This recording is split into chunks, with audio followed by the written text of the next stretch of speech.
Jasa Indonesia pada Masjid Al-Aqsa, bukti negara kita tidak hanya bisu melihat ketidakadilan. Tidak peduli apapun keadaannya, Indonesia akan selalu ada bagi mereka yang membutuhkan. Penembakan dan bentrokan yang terjadi di Masjid Al-Aqsa kemarin membuat mata dunia kembali tertuju pada konflik Palestina dan Israel. Akibatnya, beberapa negara mengecam keras apa yang dilakukan tentara Israel kala itu, termasuk Indonesia. Tidak ingin hanya diam, Indonesia siap membantu penyelesaian konflik baik secara moral maupun material demi kedamaian di sana. Sedikit menengok ke belakang, ternyata ini bukan kali pertama Indonesia membantu warga Palestina di Komplek Al-Aqsa. Mulai dari pengiriman pasukan perdamaian hingga memberikan bantuan uang pernah Indonesia lakukan. Bisa dibilang Indonesia akan selalu ada saat Palestina membutuhkan. Lalu, jasa apa saja yang pernah dilakukan negara kita? Ada kayu dan ukiran orang Indonesia di Masjid Al-Aqsa. Siapa sangka, sejak dibakarnya beberapa bagian dari Masjid Al-Aqsa pada tahun 60-an dulu, ada campur tangan orang Indonesia dalam membangunnya kembali.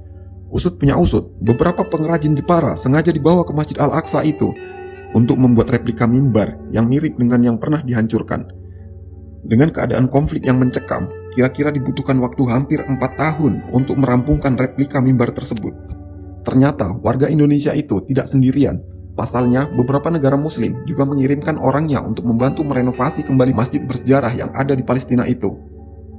Meskipun sangat mendebarkan karena pernah ditangkap oleh pihak Israel, warga Indonesia dan kawan-kawan ini merasa bangga karena bisa membantu saudara muslim di sana. Indonesia akan desak Dewan Keamanan PBB agar lebih tegas. Indonesia meminta kepada PBB, kepada Sekjen PBB. Semenjak berita penembakan dan kerusuhan di Masjid Al-Aqsa, sepertinya hal itu juga membuat geram sebagian warga Indonesia. Adanya ketidakadilan tersebut membuat pemerintah harus melakukan tindakan. Salah satunya, para pejabat akan mengusulkan pengiriman pasukan perdamaian Indonesia ke Al-Aqsa. Berdasarkan pidato Presiden di salah satu universitas terkemuka di Yogyakarta beberapa waktu lalu, Indonesia akan mendesak PBB untuk lebih tegas masalah ini. Pasalnya, lembaga dunia itu seolah diam membisu dan tidak peduli dengan konflik yang berkecamuk di Palestina itu. Indonesia mengutuk apa yang dilakukan oleh tentara Israel saat ini. Untuk membahas krisis yang ada di Komplek Masjid Al-Aqsa. Indonesia memberikan buka puasa selama sebulan. Siapa sangka, karena jasa Indonesia pula, Ramadan yang lalu warga Palestina bisa berbuka dengan nyaman di Masjid Al-Aqsa. Diketahui, ternyata negara kita ini menyumbang lebih dari 2 miliar rupiah untuk digunakan untuk buka puasa dan acara sosial lainnya di Palestina. Usut punya usut, warga Palestina dilarang berbuka di Masjid Al-Aqsa saat bulan Ramadan oleh pihak Israel. Beruntung pada tahun ini, larangan untuk berbuka di masjid itu dicabut, sehingga Indonesia bisa memberikan sumbangan pada warga Palestina. Sudah bertahun-tahun menunggu, kini niatan membantu warga Palestina benar-benar terrealisasikan. Indonesia pernah kirimkan pasukan perdamaian. Saat konflik tahun 2014 lalu berkecamuk kembali antara Palestina dan Israel, Indonesia tidak mau diam melihat hal itu. Salah satu upayanya adalah mengirimkan 1.900 pasukan perdamaian yang siap menjaga ketegangan agar tidak semakin memanas.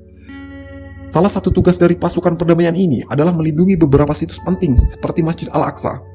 Hal itu mungkin bisa terjadi lagi saat ini, mengingat sudah banyak usulan dari berbagai pihak untuk mengirimkan bantuan pada Palestina. Bukan hanya itu, tidak menutup kemungkinan Indonesia akan mengirim kembali beberapa relawan untuk membantu para warga Palestina yang terluka akibat bentrokan di Israel beberapa waktu yang lalu.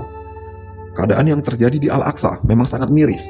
Untuk itu, Indonesia akan melakukan tindakan nyata dengan mengirimkan segala bantuan yang dibutuhkan. Indonesia akan berupaya terus hingga paling tidak Palestina mendapatkan kedamaian.